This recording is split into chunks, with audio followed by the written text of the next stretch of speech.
know it was Route 3. I mean, off Route 3, and we've been on every single... Side road, dirt road, dead end. And there's no road, there's no clearing, nothing. Of course there is. We just haven't found it yet.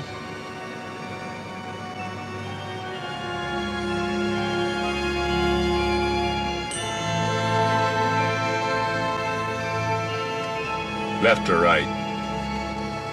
I don't know. Let's try right. I saw the thing. I knew I saw the thing. But if my best friend told me he'd seen it, I'd say he was crazy. Barney, there have been UFO sightings all over New Hampshire. Are you saying they're all nuts, all those people? Maybe, yeah, maybe. And it's crazy to keep coming back here. It's like a compulsion. Like some of those people you deal with at work. Compulsive gamblers, compulsive wife beaters. What does that make us? Compulsive travelers? What's so bad about that? Because we only travel to Indian Head. We only travel Route 3, looking for a road that doesn't exist.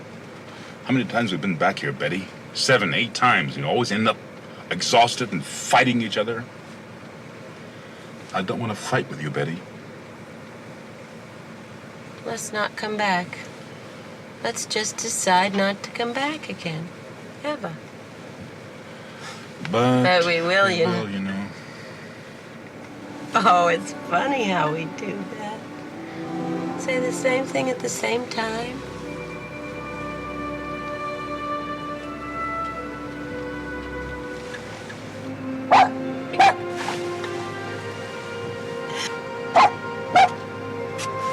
Just a little tolerance, that's all I ask.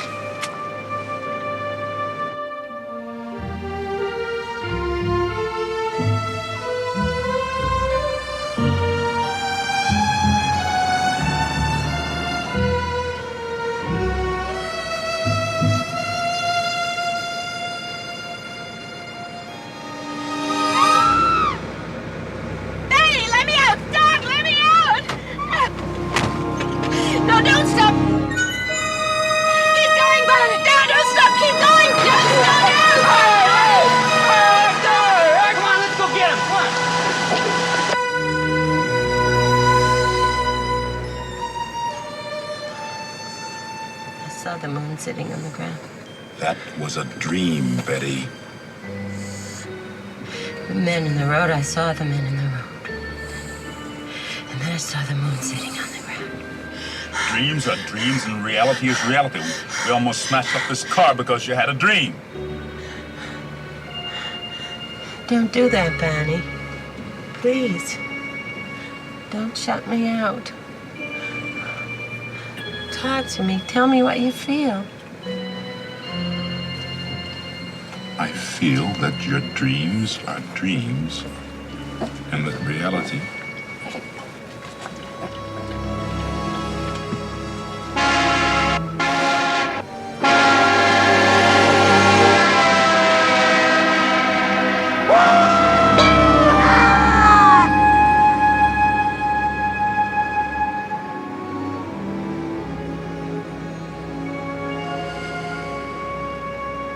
reality? That every dumb kid in a leather jacket is out to harm you? What are you talking about? I wasn't scared, you were. Oh, don't do that, Barney. You were too. I saw your face before. And just now. I was brought up to be careful, remember? It's like an old, scratched, broken record playing inside of me. Be careful, kid, or they'll kill you. Marrying me wasn't being very careful, was it?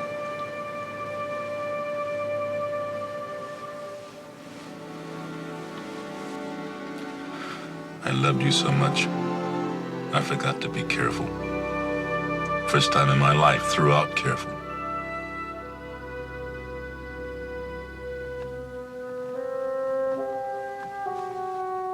Barney,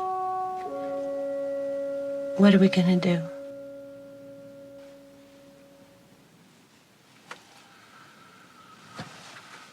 How do I know this thing happened? How do I know I wasn't just seeing things? I'm in this terrible position where I know it happened, But I can't get myself to believe it. And it's bugging me so much that my ulcers are kicking up again. Just when they were getting better. It's worse than that. I'm trying to minimize. I was out of work for 6 months on disability. The doctor said I was suffering from the complete physical exhaustion, anxiety. And Betty was having those nightmares, sudden fears out of nowhere. Things that are really not like Betty. She's so calm. And it's been almost 2 years since the experience? Yes. I keep trying to remember what happened, where we were. There's a whole area that's lost. 36 miles in there. Between the time we saw the UFO or whatever and when we heard the beeps. Now, Concord's about where you heard the beeps. There's a beeping sound. Beep, beep, beep. Is there something shifting in the car? I don't know. Uh-oh. Do you think that thing is back again? How strange. Wait a minute. I wonder if I can make the car do that myself. It was at this moment, the beeping, when your memory returned. It's a time previous to this that you can't remember. Yes, Dr. Simon, that's right. I see. We go back there. Weekends, holidays, whenever we get a chance. We were just there a couple of days ago. The 2 Indian head, you mean? Yes, trying to find... I sort of woke up from a daze and saw the sign, Concord 17 miles. Suddenly, Concord. It was so strange.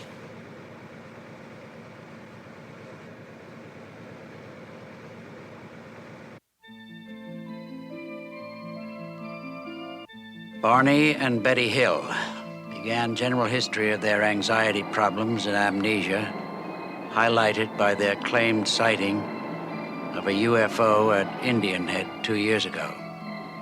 The Hills' clearest memory is their return home from the UFO sighting experience.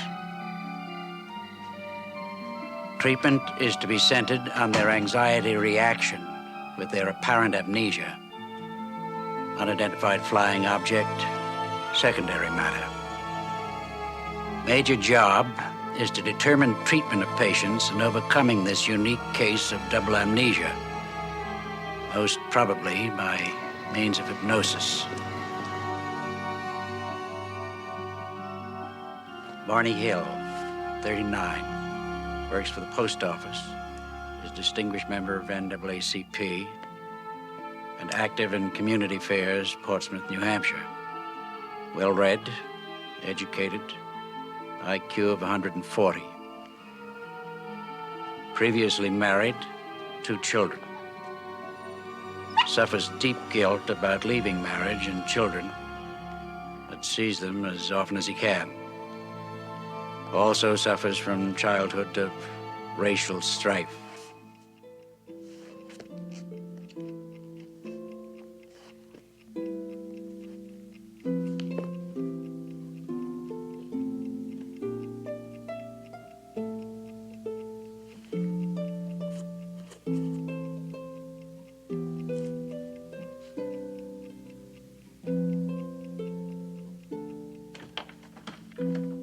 Betty Hill, 42, comes from an old New Hampshire family dating back to 1629. Previously married, 13 years, 2 adopted children, now grown. Returned to university after divorce, received degree, presently works as welfare worker for the state of New Hampshire. She has a background of security in both upbringing and heritage. Barney? Barney, did you take the clothes in the house? What? The clothes, did you bring them in? No, I was was too tired. I'll bring all that stuff in tomorrow. I don't want you to bring the clothes in the house. About the clock, you said you glanced up at the clock as you were undressing. Did you see the time? I saw that it was 5 after 5. Didn't register. I don't think Barney realized it either. Neither one of us realized till months later that it was that late.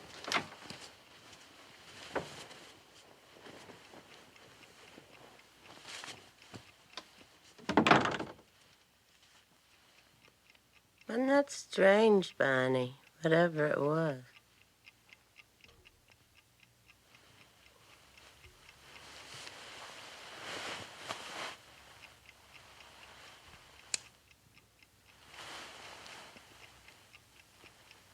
Tops of my shoes are scuffed.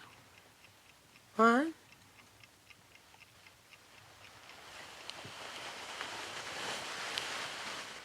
Tops of my shoes are scuffed. I don't understand. How could that be? I don't know.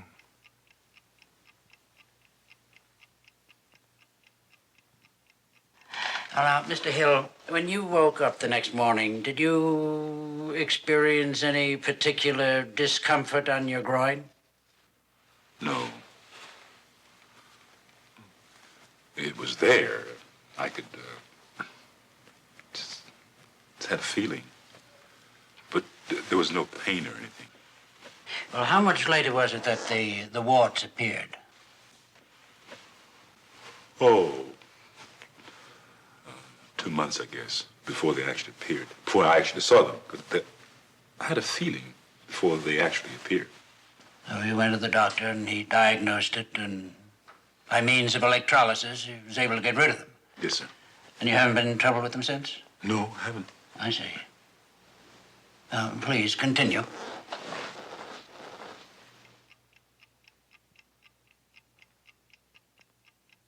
Betty, I don't want to talk to anybody about last night, all right? All right. I guess. If you want to talk about it, we can just talk about it to ourselves.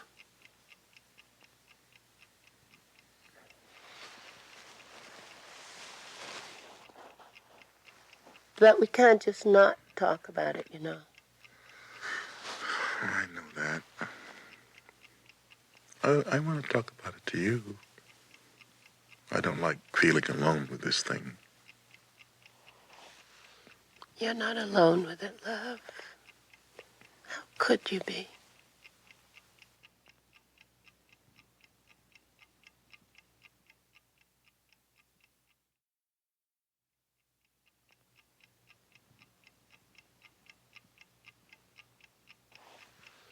You're not alone with it, love. How could you be?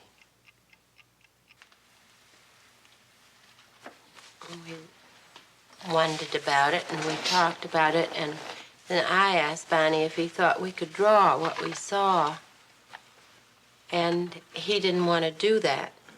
But Betty found a way to talk me into it. Well, I'm good at that. And then when the drawings were identical, well, Barney thought they were only similar. I wanted to call my sister, and Barney didn't want me to do that. He got angry. And then when she wanted me to check for radiation, Barney got really upset. Where's the compass? Where's the compass? I don't know what you're talking about, Betty. The compass, where's the compass? I don't know where it is. How am I supposed to know where the compass is? Thanks a lot, Barney. You're a big help. It's in the drawer where it always is. Why don't you look before you ask? It's always there in the same place. Betty, listen. I think you're getting too excited about all this, and I think you better calm down. I think we just better forget about all this. Barney, would you please come outside and look at the back of the car and see what happens to this compass? Janet says a compass works like a Geiger counter. And if the car has any radiation... Oh, Betty, it's all so ridiculous. A car is made out of metal, and any metal would attract a compass. The compass just went crazy. Near the trunk, the spare tire. Not near the battery or where you'd expect it to. And there were these strange, shiny spots on the back of the car. I finally got Barney to come out and look at them. I figured if I humored her and looked, she'd calm down.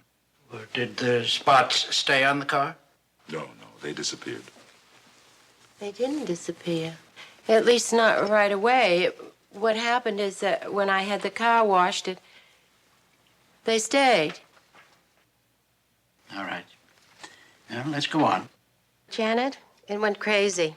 Yes, the compass, and there were strange spots on the back of the car.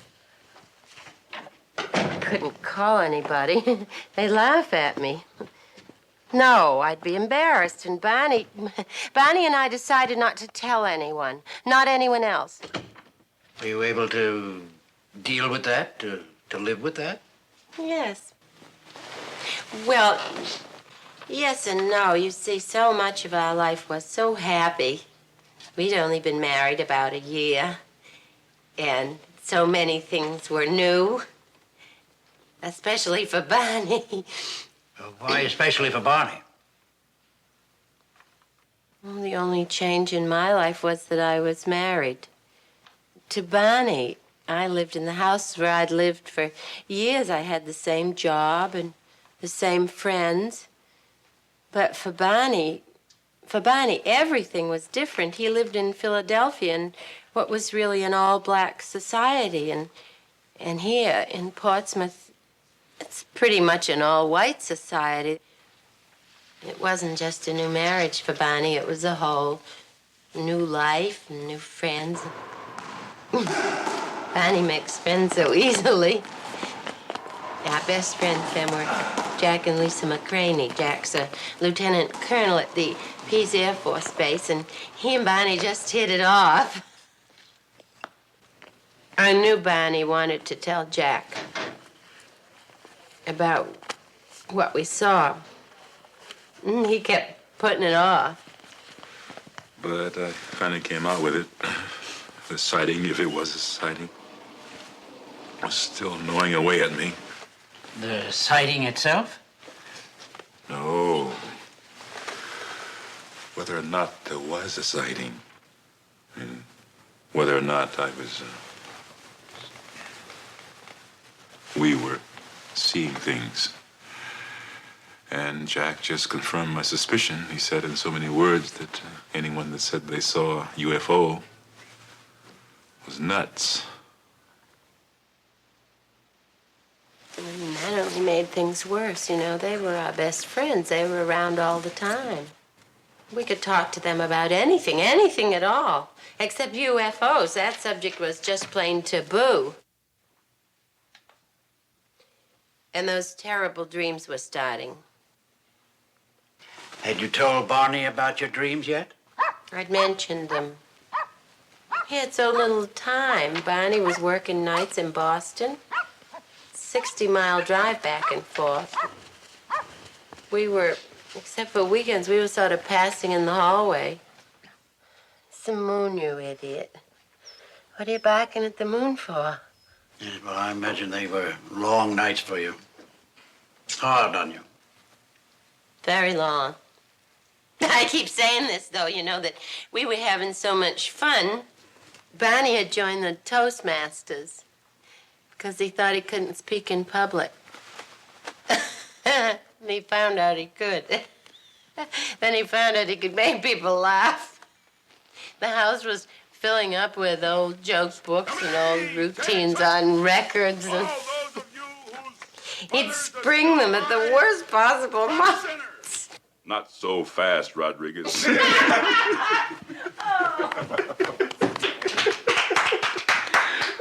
Barney, just sit down. You'll be late. Bossy little thing, isn't she? You never knew she was the oldest of 5 children.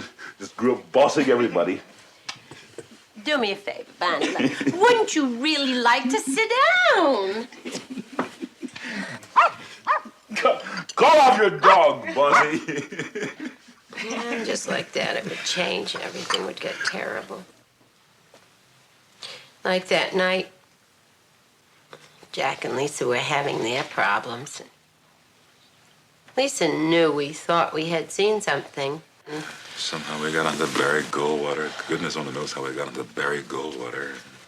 I heard myself saying, You know, the trouble with you white people, Don't call me you white people. Don't ever call me you white people. You can say those white people, but don't include me, Barney Hill. I'm not white, I'm human. well, I didn't ever say that again. No, you didn't.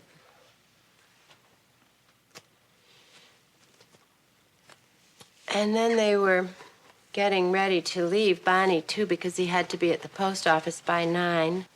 And when they all were saying goodnight, you could have cut the tension with a hatchet. My fellow citizens, let no one doubt that this is a difficult and dangerous effort on which we have set out.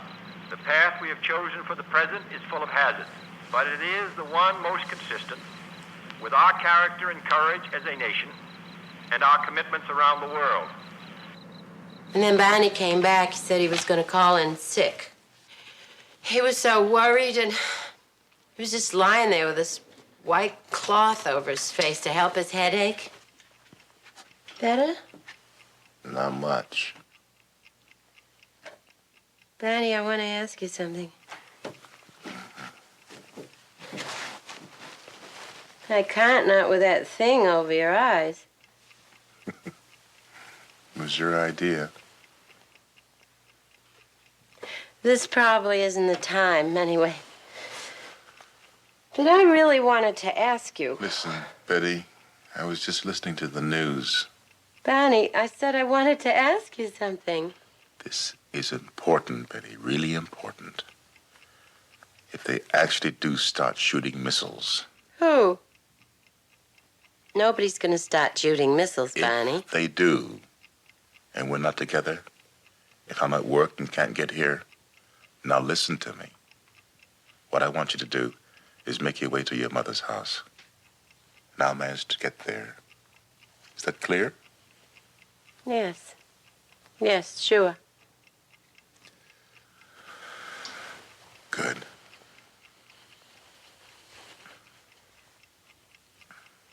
Barney, what I wanted to ask you before was how come we can talk about this UFO business together and wonder what it was together?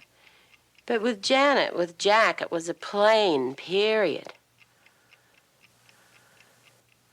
With you, I can look like a fool. But with my friends, I can't afford to look like a fool. I got to hate that washcloth. More and more, he'd just lie there with it over his face. just kept calling in sick. Well, I was sick. The ulcers, the headaches. Yeah, I was worrying. I mean, I've always been a worrier, but this is really getting out of proportion. I'm worrying about things that I didn't have any control over. I really thought we were going to be attacked. By whom? I don't know. Well, I thought Russia, but I don't know. And were the nightmares continuing, Betty? Yes, on and on. I started writing them down. I'd get up in the middle of the night and write till I was exhausted. I had done that before. When things upset me, I would write them down. It would help. You still have a copy of those dreams? Yes, I stuck them away somewhere. You know, that's funny. I'd forgotten I wrote them down. Because I'd like a copy of them, if you don't mind. Oh, sure. I'll look for them. And it was about this time, Barney, that you went to see the doctor, and he suggested that you take a rest, take a sick leave. Yes, it was about this time. So I just started staying home, trying to relax, work in the garden, read, stuff like that. The kids came more often. I could see them more often. They really liked Betty. I mean, they got along well with her. They really loved her. Because I used to tease her. I told her that it was her cooking they loved. But, Mainly, I was just lying around and reading UFO books.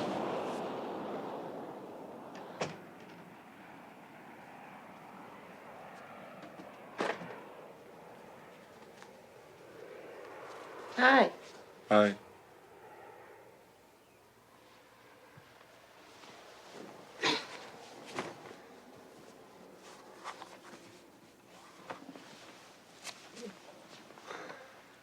What's the matter? You upset? No, I'm not upset. Why? You weren't smiling. When you came in, you weren't smiling. I didn't notice. I did. Well, obviously you did, or you wouldn't be uptight about it. Well, I'm not uptight.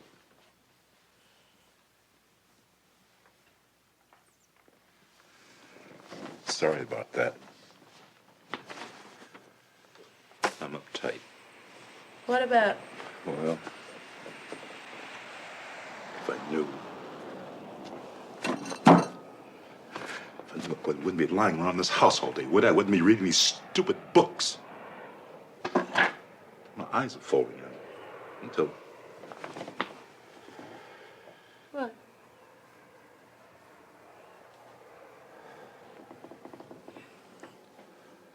Till I think I'm nuts as they are.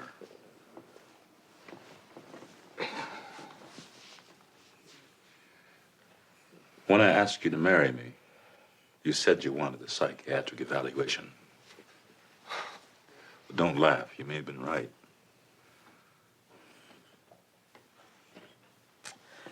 Oh, what do you mean? I mean that your instincts may have been right. You may have sensed something. Oh, no, my love. Oh, no, you didn't understand. It wasn't you I questioned, it was me. And I couldn't tell you. Tell me what? I still can't. Listen, don't you know by now you can tell me anything?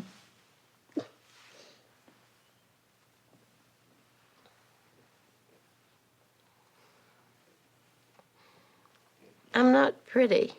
Who says? Nobody. It's something I know, something I've always known. I'm not pretty. And that's nonsense. And what's it got to do with a psychiatric evaluation of me? Oh, you don't understand. I was afraid you thought you loved me. You thought I was pretty because I was white.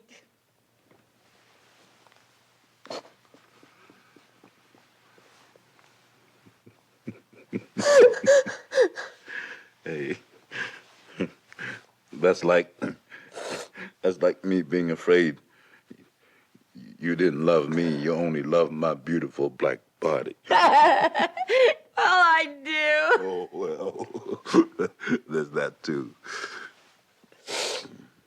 You're right. You're not pretty. You're beautiful.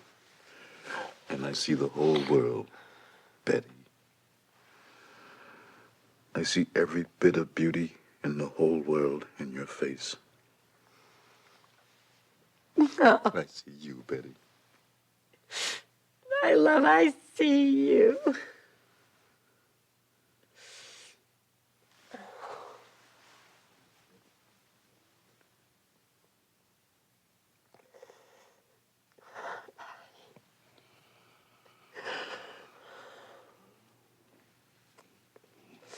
This is the way it should be. This is the way it was.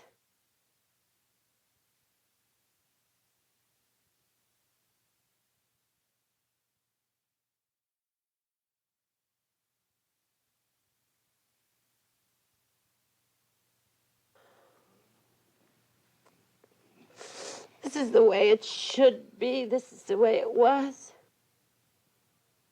Well, finally I convinced him that we had to report it. She cried. That's really what did it. Well, whatever did it, we did call. I wasn't too impressed with how the Air Force handled it. But when Wayne Webb from the Hayden Planetarium contacted us, then I knew that Betty was right. And that we had to tell everything we saw.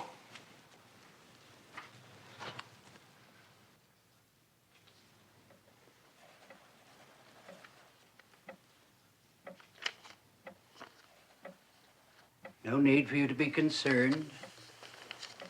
No need for you to be worried. You are deeper and deeper asleep. You are deep asleep. You will remember everything, and you will tell me everything. It is now September 19th, 1961. You will remember everything, and it won't trouble you. Your memory is sharp now.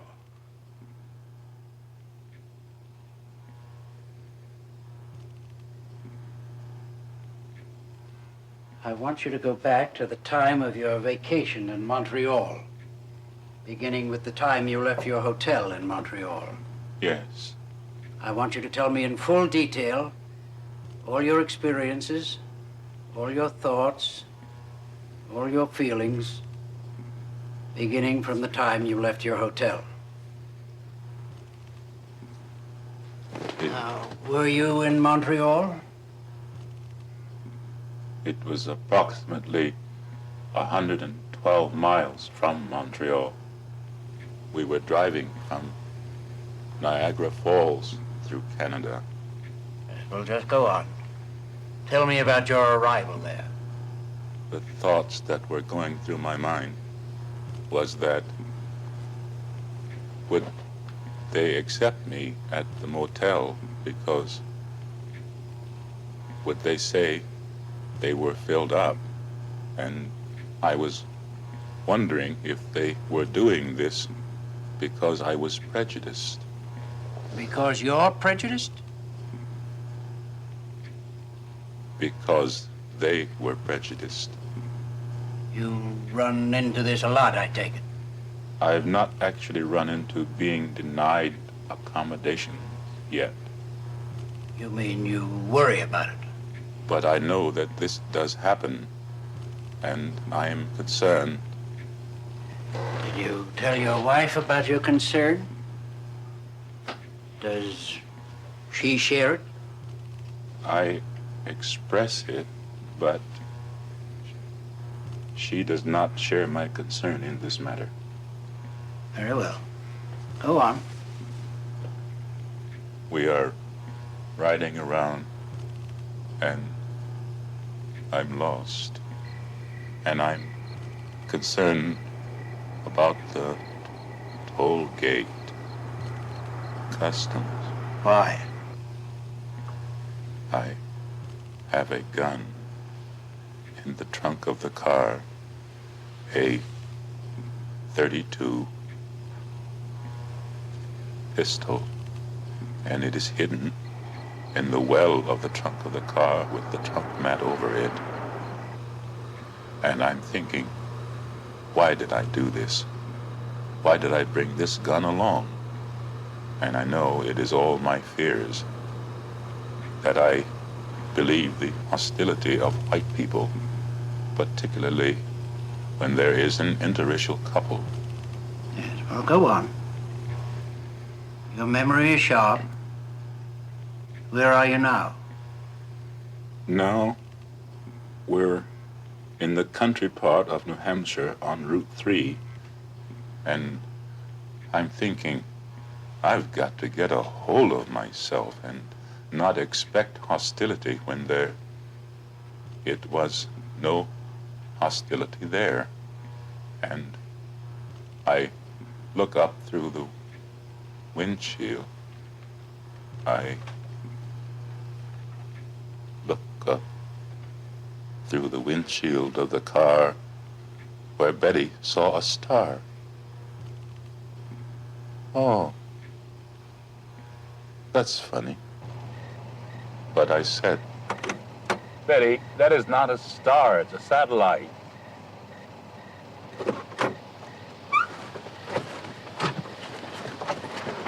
Come on, Dulcie, let's get out. Hurry up, Betty, so I can see. It's not a satellite, it's a plane. Barney, what kind of a plane is that? What kind of plane was it? It is right over my right, and it does not go where I thought it would go. Barney, I'm asking you a question. What kind of a plane is that? Oh, that's funny. It was funny. They're coming around Toward us. They're changing course. Just a Piper Cub. Barney, it's not a Piper Cub. You saw a small plane. Barney, that's not a plane. It's still following us. Barney! Where are you going? I just want to see it. Still there. It's coming closer. It is not. It is not coming closer. Just way up there. Betty, what are you trying to make me believe?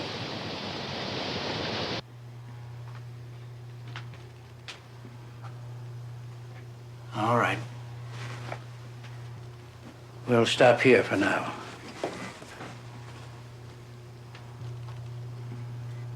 Just relax. Be comfortable. Until you hear me speak again, you won't hear any sound here. Just rest and be comfortable.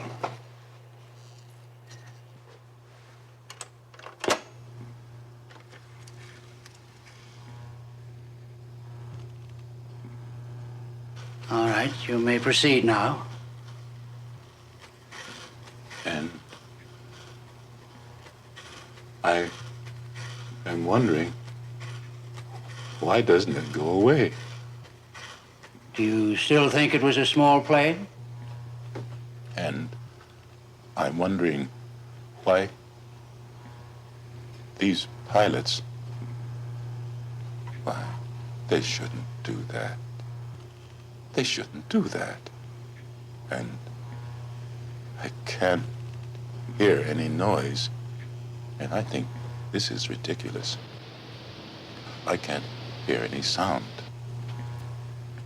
And I want to get back in the car and get out of there. I gotta get out of there.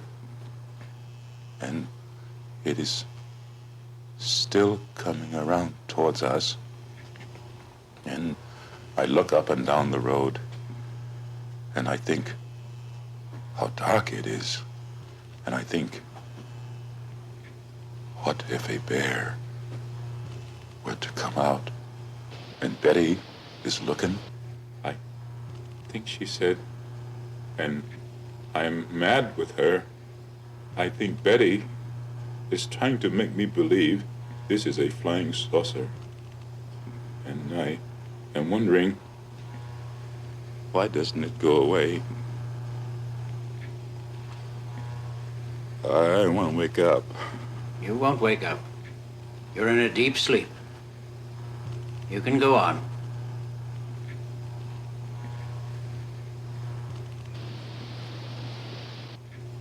It's right over my right. What is it? I gotta get out of here. This won't trouble you. Go on.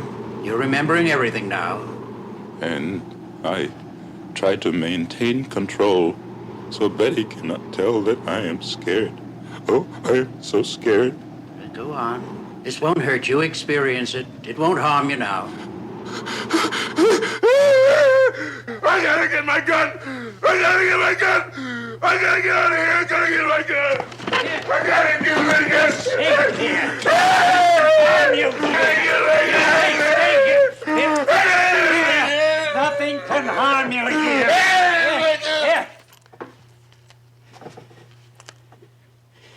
You're in a deep sleep. You can remember nothing. Now calm yourself. Calm yourself. Here, come on.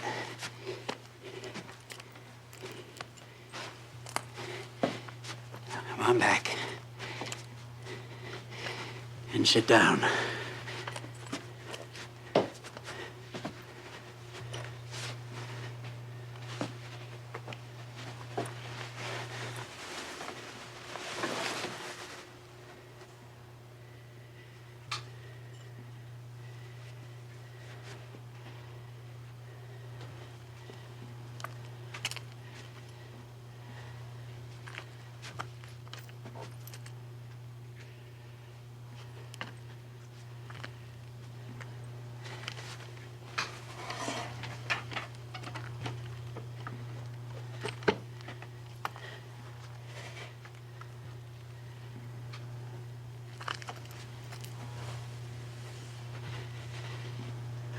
All right.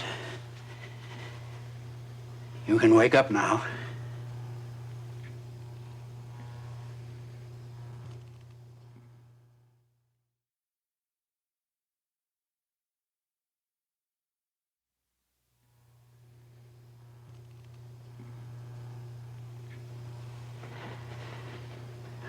All right.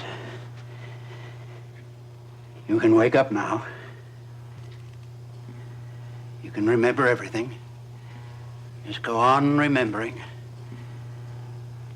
There's no need for you to cry out. You're calm now. You still feel you have to get your gun? Yes, It meant to harm you, you felt? yes. And I open the trunk and I take it out and I put it in my coat. And I look and I say, I'm not afraid. I'm not afraid. I'll shoot it down. And I run out across the road. And there it is, up there.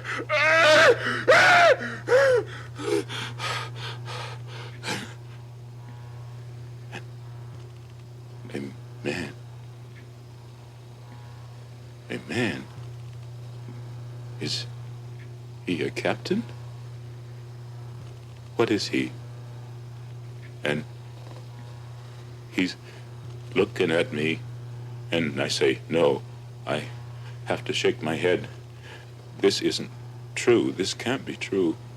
And it's still there. And I look up and down the road, and I think, can't somebody come along and tell me that this isn't there? It's there. Are you sure it's there? Yeah. You're not having a dream? And I touch my right arm. It's not my right, it's my left arm. And it's there. If I let my binoculars fall and dangle, maybe it won't be there.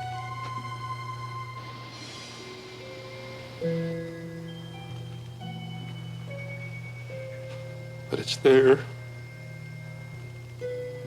Why? What do they want? What do they want?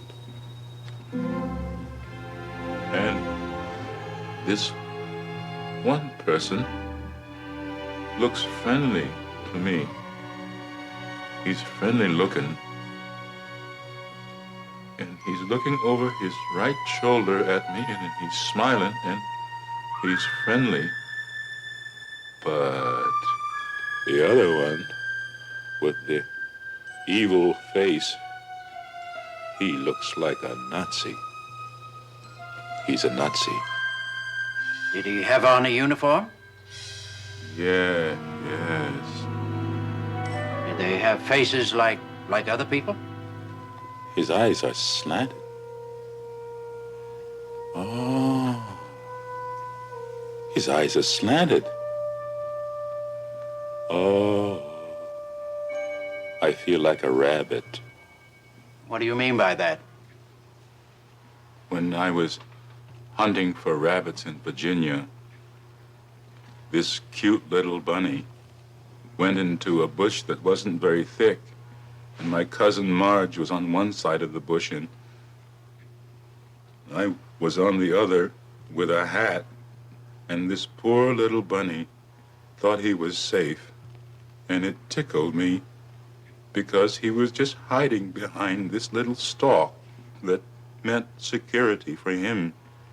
And I pounced on him and threw my hat on him and captured the poor little bunny that thought he was safe.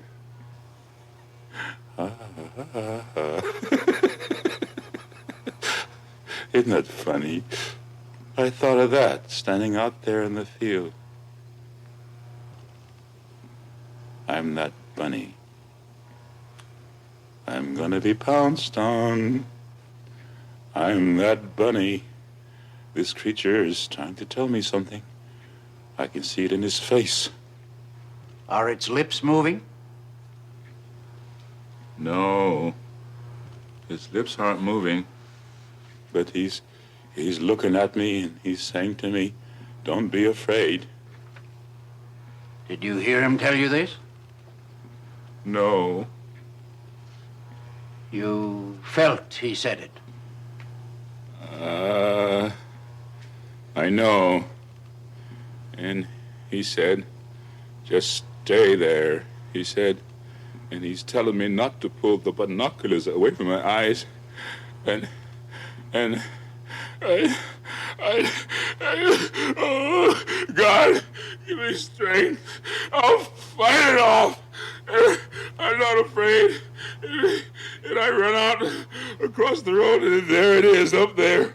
Oh, those eyes.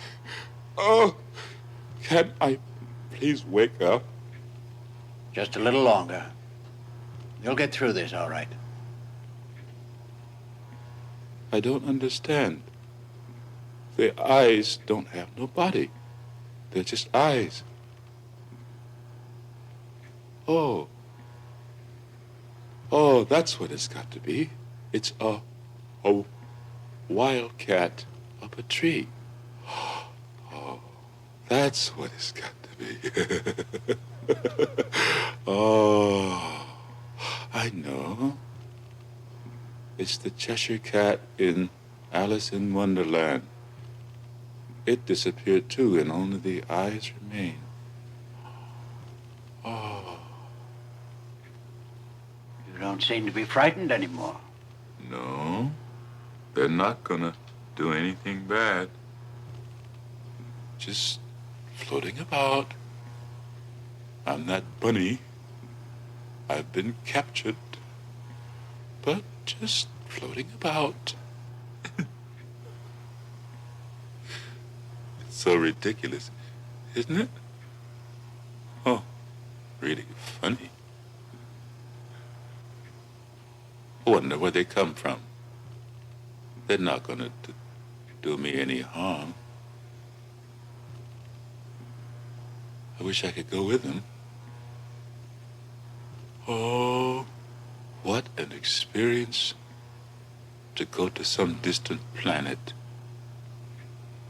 Maybe this will prove the existence of God. Isn't that funny?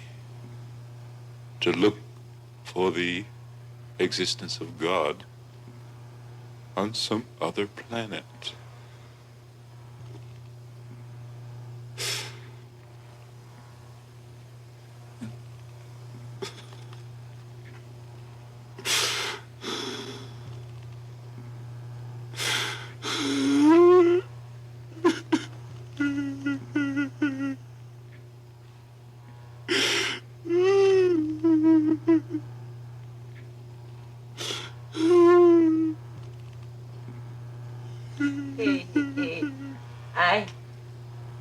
I don't know if he was laughing or crying, but he said to me they were going to capture us. They're gonna capture us. We gotta get out of here.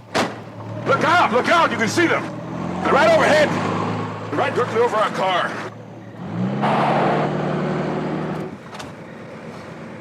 They're out there. I don't see anything.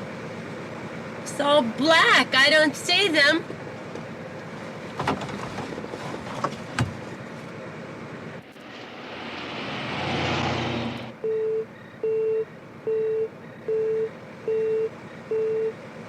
What's that?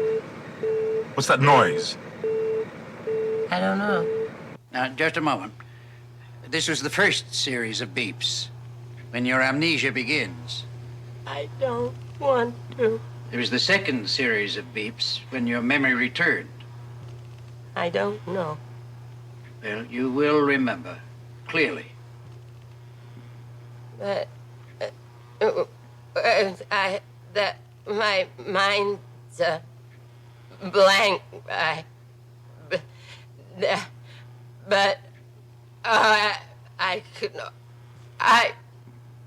almost remember. You can remember. Oh, I get this point. I can't get beyond those beeping. You can get beyond it. It's all right. You've never remembered it before. This is the 2 hours you could never remember until now. Because you're there now. It's all right. Go on. Remember. No need to be upset.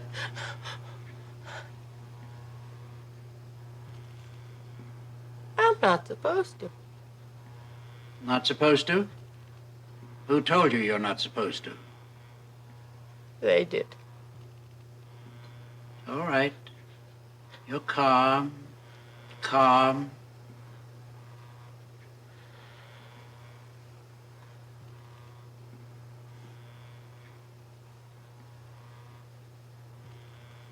We're driving along.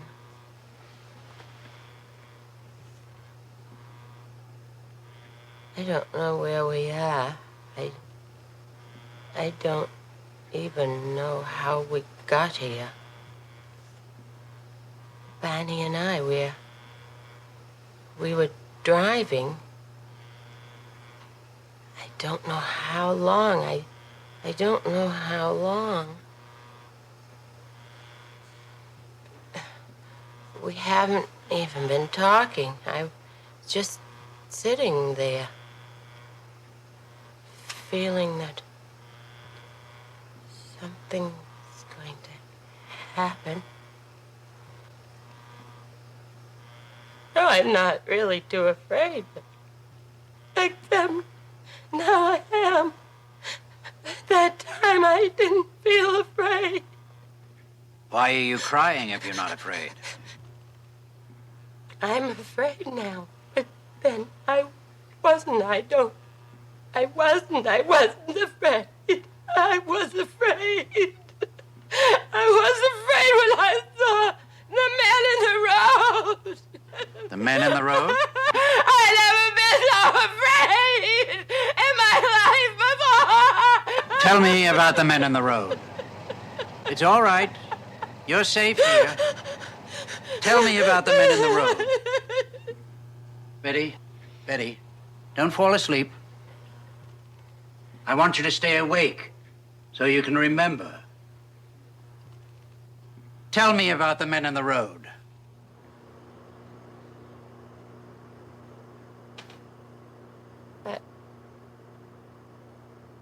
I wasn't too afraid of the men. When I saw them, they were standing there.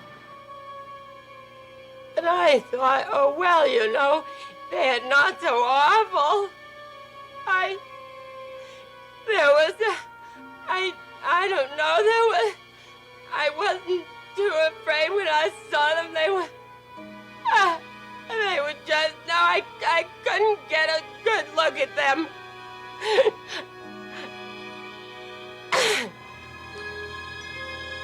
Maybe their car's broken down. What are they doing here? And then they started coming to us. And then when they did that, I got really scared. And Barney tried to stop the car. And when this... What was that? I didn't hear that. I thought if I could just get my hand on the door of the car and open it, I can run into the woods and hide. And Barney is telling. They're gonna capture us. They're gonna capture us. They're coming closer. Oh, my. Oh. They're coming closer. I just put my hand out. I put my hand on the door of the car. And I'm gonna open it. And they open it for me. They open the car door. This man. There's two men behind us. Oh, there. 1, 2, 3 men.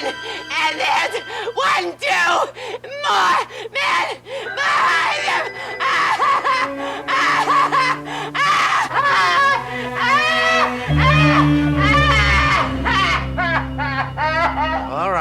All right. You'll stop there for now. You'll be relieved and relaxed. When you wake up, you won't remember anything that's transpired here. You won't remember anything until I ask you to recall. All right. You'll be comfortable and relaxed and at ease.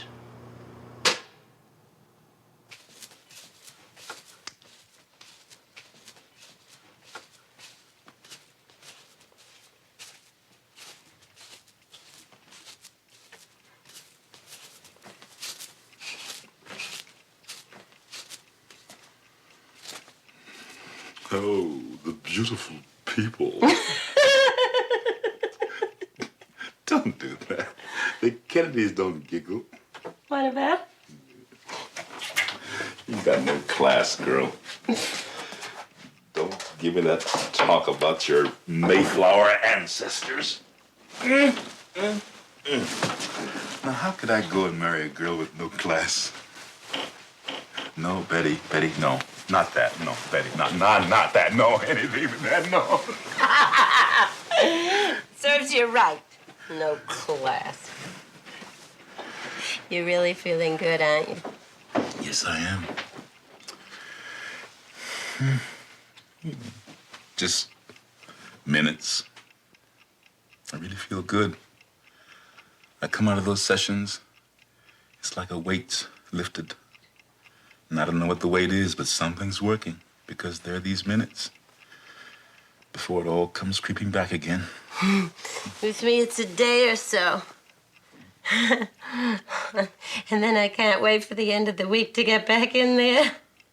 Like today, at lunch, I felt so cool I had an onion with my hamburger. Barney, you know we said we wouldn't eat onions unless we both had them. Oh, I'm sorry. I forgot. I'll get you one. What? I'll get you an onion. Oh, I don't want an onion, you lunatic.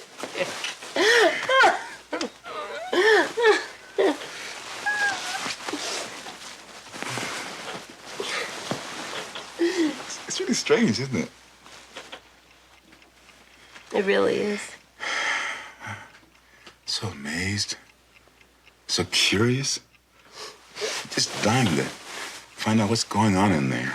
So am I. It's amazing. I didn't think I could be hypnotized. It's so unlike me. Just have to be in control all the time. But hey, I walk in there and bang! I guess I trust him. Me, Barney Hill, trusting somebody. Except me. And him. Yeah, it's funny. I trusted him right away. So did I. Oh, yeah, but you're used to trusting people. You know me. I'm not paranoid. It's just the whole world is out to get me. Especially boys with ducktail haircuts and old ladies. Old ladies? What, are you kidding? Yeah, sort of. No, not really. My earliest memory, except that I don't think it was really a memory, just that my mother told the story so much that I feel I remembered it. I was just a baby 6 months, 9 months. And we moved into an all-white neighborhood in Philadelphia. And my mother put me out on the porch in a carriage. She came out just in time to see an old lady sneaking across the porch with a pot of boiling water, and she was going to dump it on me. Oh, Barney. You're not crazy. Well, I don't know. Maybe it didn't really happen, but I grew up on stuff like that. All those summers in Virginia. I remember my uncle and all the men on the farm sitting up on the porch all night with their loaded guns. All night because they were coming. They said they were coming, but they didn't come. I know. No, I don't know. Well, there's no way I could ever know, is there? No, thank God. My fears? You know, it's odd. My fears aren't ever of the real. No, it's what I don't know. The unknown. Death, lost time, and really, the unknown. It's not that frightens me. It's not being in control. The idea of not being in control.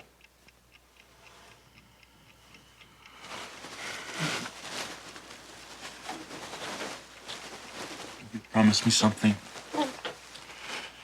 If I get a stroke, something like that paralyzes me so I can't, would you put a pillow over my face?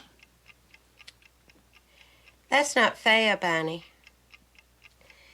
Barney, that's not fair to ask me a thing like that now, to ask me to promise. All right, don't promise now, but if, just decide then, knowing. Okay, I'll decide then, when you're 102. It runs in the family, you know, strokes. And I truly am scared. I would have told you about that and asked you about that before, but I didn't want to frighten you. Will you be all right? No. No, I wouldn't be all right. Oh, baby, don't cry. Didn't mean to make you cry. Yes, you did. You did. Everything was just fine. We were laughing. We were fine. You had to spoil it. You had to.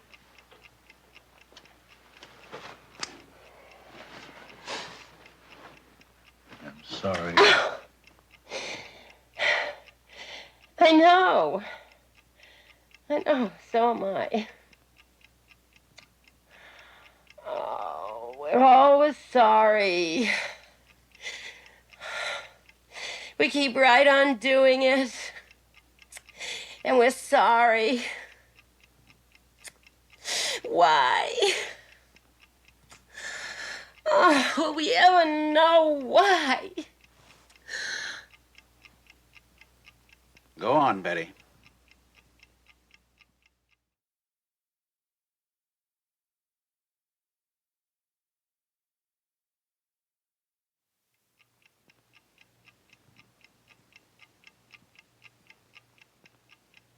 Why? Oh, will we ever know why? Go on, Betty. It's all right. You can go on now. I don't know what happened. You can remember everything now. What did these men look like? Did you see their faces? No. How were they dressed? Did they have on a uniform or ordinary clothes? I couldn't say. I don't know. I can't remember. I'm not supposed to remember. All right. Your memory is sharp now. You needn't worry. You can remember everything. Now tell me what happened. What are you thinking now? I'm thinking I'm asleep. Asleep in the car? I'm asleep and I've got to wake up. I don't want to be asleep. I keep trying to wake up. And then I open my eyes. I'm walking through the woods. I open my eyes quick and I shut them again. And Barney is behind you? There's a couple of men behind me, and then there's Barney. There's a man on each side of him. And my eyes are open, but Barney's still asleep. He's walking and he's asleep. And then I begin to get mad. And I said to myself, who the heck are these characters and what do they think they're doing? And I turn around and I say, Barney, wake up. Barney, why don't you wake up? And I'm getting really annoyed at Barney. And I say, Barney, wake up. Is Barney his name? And I wouldn't answer. And then the leader, there's no reason to be afraid. We just want to do some tests. And then when the tests are over, we'll take you and Barney back to your car. You'll be on your way back home in no time. And then come to a clearing. And there was, oh, I wish it were light so I could get a better picture of it. There's a ramp to the door. The object was on the ground. The moon sitting on the ground. The object was on the ground? I think that's the same one I saw in the sky. And I thought it was the moon. We go inside, and there's a corridor to the left. In the corridor, there's a room. Man who spoke English is in the room. And then another man comes in. I haven't seen him before. I think he's the doctor. And they both look through this machine here and here. What do you think they were doing? I have an idea. They're taking a picture of my skin. They're doing all kinds of things. And then they took something like a letter opener, only it wasn't, and they scraped my arm here. And then they put the little skin scraping in a piece of cellophane or plastic, something like that. And then they feel my hair at the back of my neck and take a couple of strands and pull it out. The examiner tells me to take my dress off before I even have a chance to stand up to do it. Your dress has a zipper down the back? Yes, it zips down the back. The examiner unzips it and slips my dress off. And they're talking. I don't know what they're saying. I couldn't understand that part. I want to do some tests. I want to test your nervous system. I don't know how our nervous systems are, but I hope we never have nerve enough to go kidnapping people off the highways as you've done. I'm lying on the table. I don't know what they're doing, but they seem so happy with whatever it is they're doing. And they touch me with a needle. Doesn't hurt. It's something like a TV screen.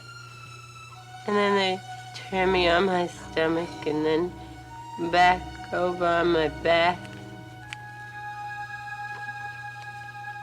And I see the doctor has a long needle in his hand.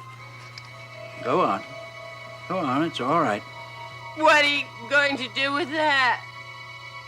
And he tells me that it won't hurt. He just wants to put it in my navel. It's just a simple test. Stop, it's hurting, take it out! And the leader comes, he rubs his hands over my eyes and says it will be all right. I won't feel anything. The pain's gone away, but still sore when put that needle in. I don't know why they did that, because I told them they shouldn't do it. Did they make any sexual advances to you? No. I asked the leader, I said, why did you put that needle in my navel? And he said, it was a pregnancy test. And I said, I don't know what you expected, but there was no pregnancy test here. When you had all of these experiences with your dreams, why would you have dreamed all these things? The dreams were the same as the experiences that you felt you had. I figured that in my dreams I remembered what actually happened.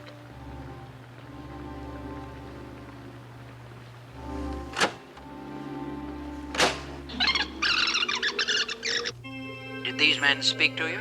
Only the one I thought was the leader. What kind of language did he use? He did not speak a word. I was told what to do by his thoughts. And I was always aware that somehow there was something peculiar, which is the absence of a mouth. There seem to be indications that a great deal of the experience was absorbed by Barney Hill from Betty, in spite of his insistence that this was his own. And there are definite indications that her dreams had been suggested as a reality. The implications are self-evident. Go on, it's all right. And so then I asked him where he was from. And he asked me if I knew anything about the universe. And I told him, no, I knew almost nothing. But don't judge this country by me. There are people who do know all about the stars. And there was this one big circle, and it had a lot of lines coming out from it. And then to another circle, quite close, but not as big. You think you could draw the map? Yes, I think so. He said these were places they went to occasionally, and the broken lines were expeditions. And I asked him again where his home port was, and he said, where are you on the map? And I looked. I laughed and I said, I don't know. And he said, if you don't know where you are, there isn't any point of my telling where I'm from. Or did they actually speak English? I've been telling myself I heard them in English with an accent, but I don't know. Could it have been thought transference? No. I knew what they were saying, and they knew what I was saying, but if it... I knew what they were thinking. I knew what they were thinking.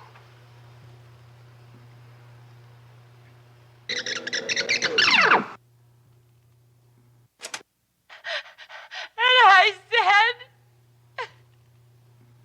you promised I could have the book. And he said, I know it, but the others have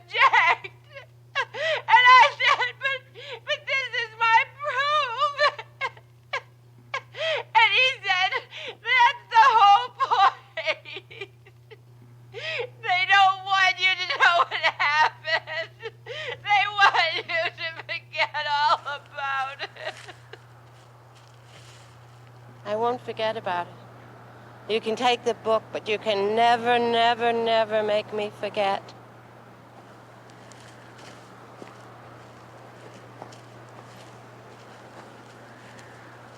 I'll remember if it's the last thing I do.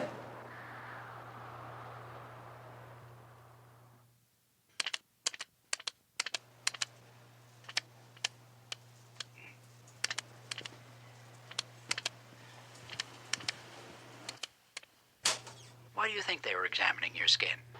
You suppose it was because your skin and Barney's skin were of a different color? I don't know. I think it's because their skin and mine were different. And I started to get out of my car, and I felt myself supported by two men, and my eyes were closed. Now, just a minute. Didn't Betty tell you this? No, Betty never told me this. But didn't she have dreams of this and talk to you about them? Betty said that we were inside a UFO in her dreams, not how we got there. Yes, but didn't she tell you that you were taken inside? Yes, she did. Well, then she told you everything that was seen inside and about being stopped by these men? No, she did not tell me about being stopped by the men. She did not have this in her dreams. I saw this.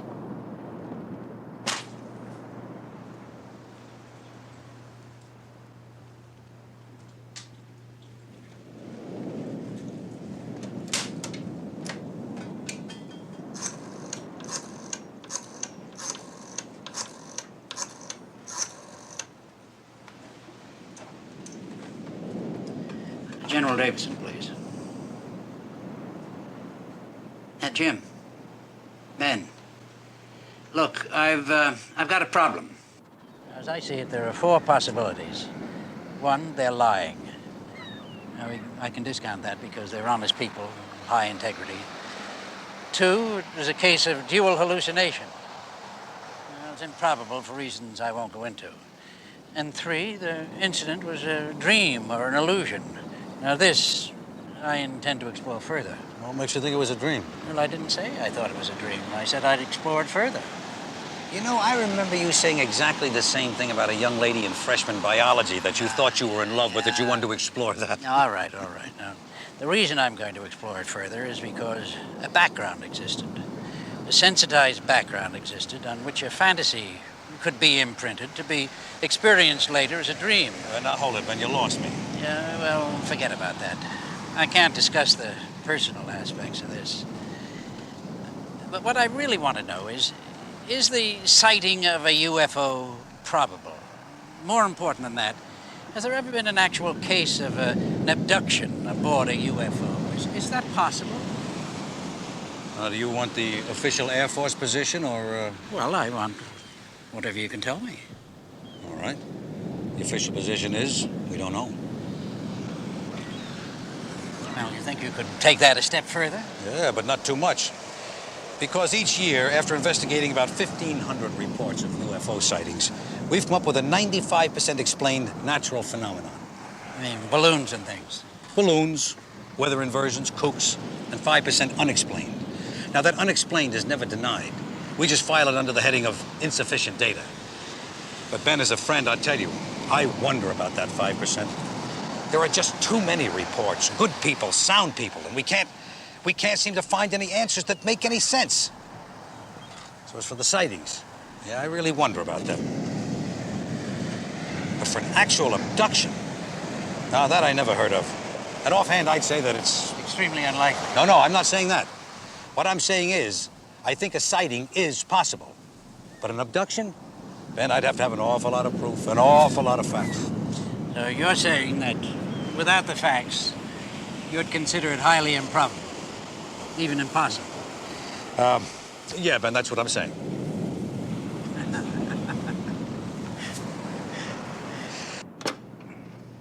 Barney and Betty Hill have hypnotized each of them separately, and each of them separately remembers in general the same experience. I suspect that in this stage of therapy, The sighting of an object, which could possibly be a UFO, triggered an externalized fantasy. A fantasized trauma which the Hills have projected their inner turmoil. I just had a hysterical thought.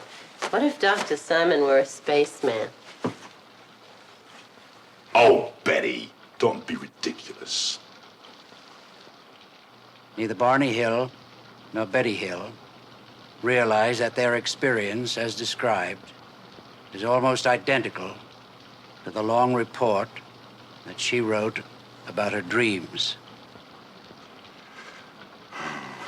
If he changes his mind and decides not to let us start listening today, Of course he's gonna let us listen. He said so. Oh, Barney, don't be ridiculous.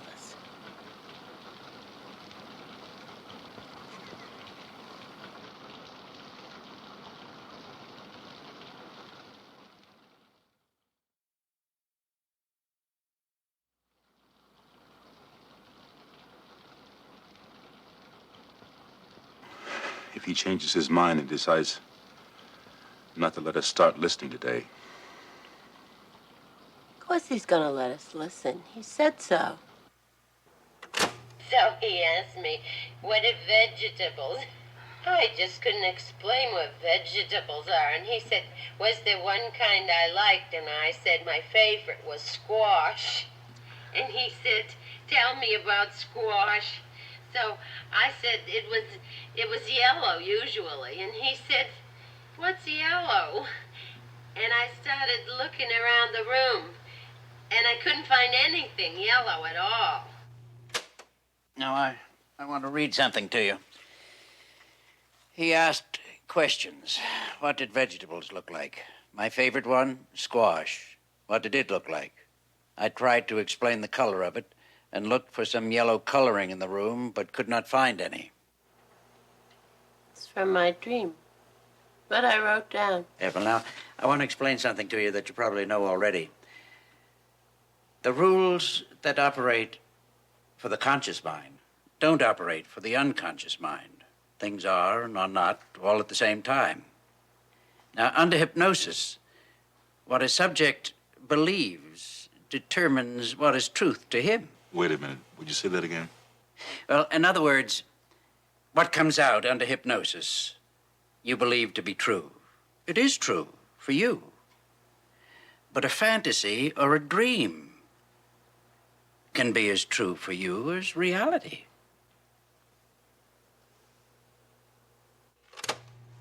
I said I hoped that somehow we would meet again.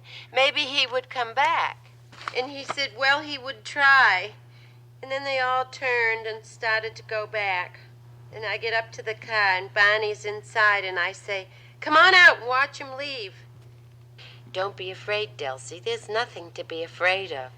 And so we're watching them leave, and it starts glowing, getting brighter and brighter. It's a large ball, a big orange ball, and it's glowing and rolling just like a ball. And I'm so happy.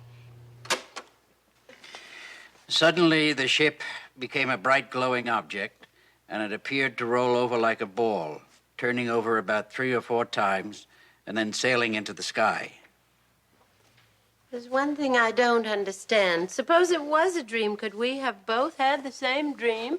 Well, that's an aspect that's been puzzling me, and no, I don't think it could. At first I thought, because Barney was more ready for a trauma, that he had transferred a fantasy to you. Then I thought, because it seemed more likely, that you had transferred your dreams to Barney. Because Barney is more susceptible. Well, I'm not quite sure how to take that. But I'll tell you something. I don't really care if it's a dream or real, because the longer these tapes play and the more we listen to them, the deeper and deeper we get into it, I feel as though something is being lifted off my shoulders. And it's better than suffering with it, you know. All those anxieties and wondering. That's the whole point. The point is to relieve the anxieties. How do you feel now, Betty? I feel fine. I guess it was just the fear of the unknown had me so scared. And I don't want to be operated on. You don't want to be operated on. What makes you think of an operation? Oh, I just remembered something. I don't know if I went into this detail or not when I was hypnotized. What detail? Well, as I was listening to myself... Oh, I don't know. Maybe it's just psychological. I don't want to hear any more of that for a while. What detail? As I was listening to myself, I remembered what they examined my groin with. It was a circular instrument, and they pressed down with it. You know that small ring of warts that developed in an almost geometrically perfect circle around my groin?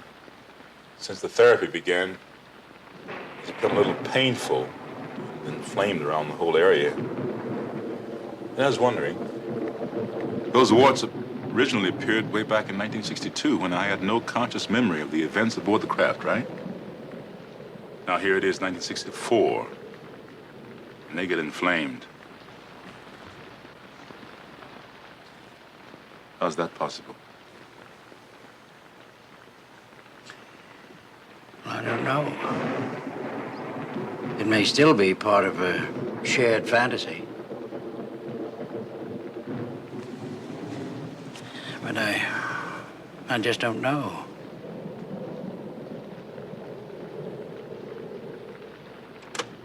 I want to wake up. You won't wake up. You're in a deep sleep. You can go on. And I look and I say, I'm not afraid. I'm not afraid. I'll shoot it down. And I run out across the road. And there it is, up there.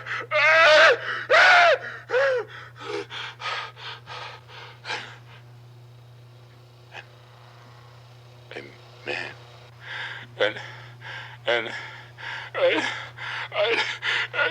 oh, God, give me strength. I'll fight it off.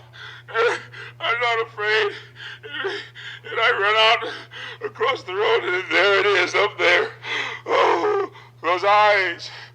Oh, can I please wake up? Go on. This won't hurt you. Experience it. It won't harm you now. I gotta get my gun. I gotta Shall I turn it off? No. I gotta get out of here. I gotta get my gun. I gotta get my gun. I don't like them putting their hands on me. I don't like them touching me. It's all right, Barney. Now just be calm. It's all right.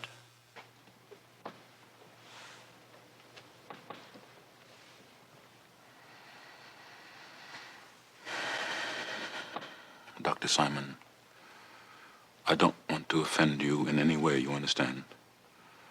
I have a great respect and admiration for you, and I can only thank God that we came to you with all this. But your theory about a dream or fantasy, it's real. It did happen. I know that now.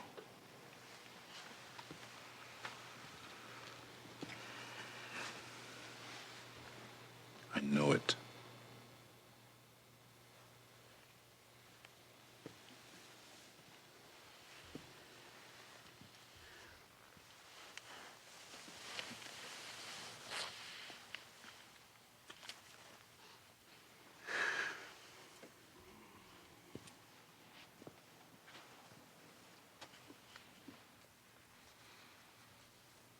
Dr. Simon, I haven't said before either how grateful I am. I just want to say, too, thank God we came to you with all this. Well, thank you, Betty. Barney. Thank you both.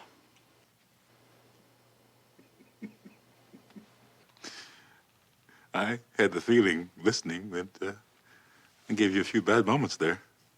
Oh, I tell you. His little old heart went pit-a-pat a couple of times. You're a big man, Barney, and going for your weapon. I had that gun in my coat the whole time. Can you believe that? Walking along, with my eyes shut. Scared little bunny rabbit.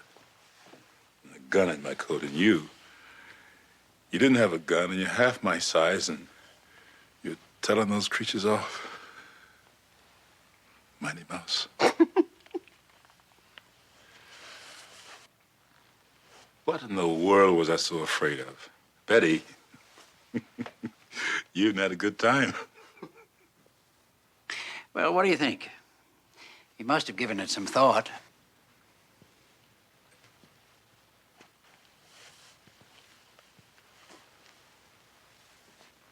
The bunny, capture, bondage.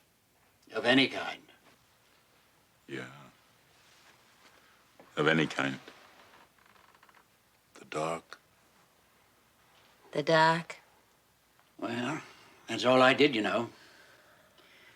A child is frightened of his dark bedroom. You lead him slowly, gently into that dark, frightening room. Let him touch all the corners, all the objects that seem like monsters, until he knows that those corners are just corners. And the monsters are just chairs and lamps. Dark bedroom, spaceship, or the mind. Hey, listen.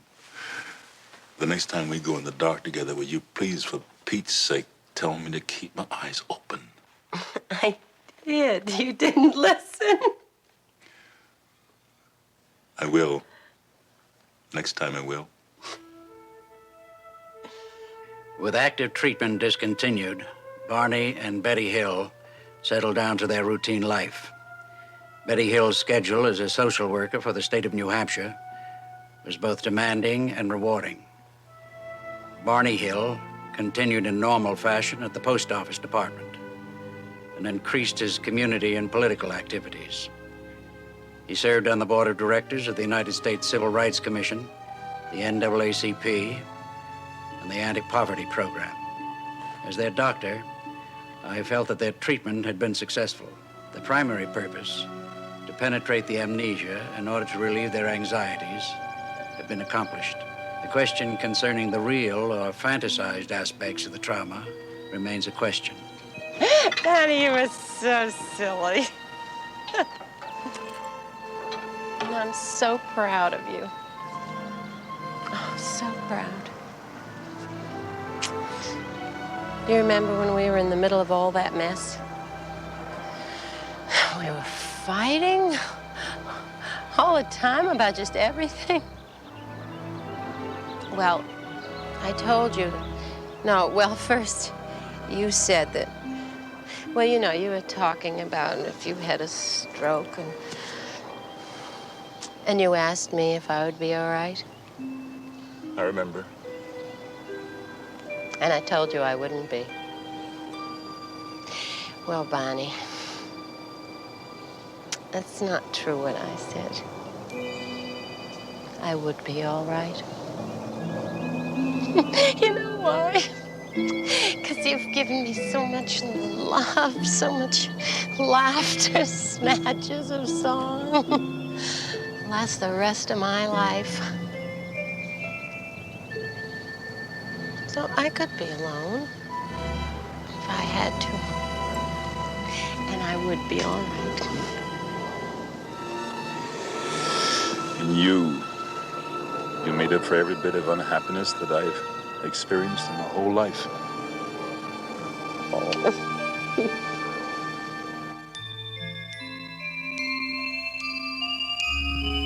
In 1963, under hypnotic suggestion, Betty Hill drew from memory the map shown to her aboard the spacecraft. Astronomers became fascinated, for what if the map corresponded to a pattern of real stars from an alien viewpoint? Astronomers reasoned that the majority of star systems likely to have life-supporting planets were located in the obscure southern constellation of Reticulum. Yet 3 stars in the cluster were unknown until 1969. No astronomer on Earth knew their position in 1963. But that same year, Betty Hill drew a map which contained these undiscovered stars.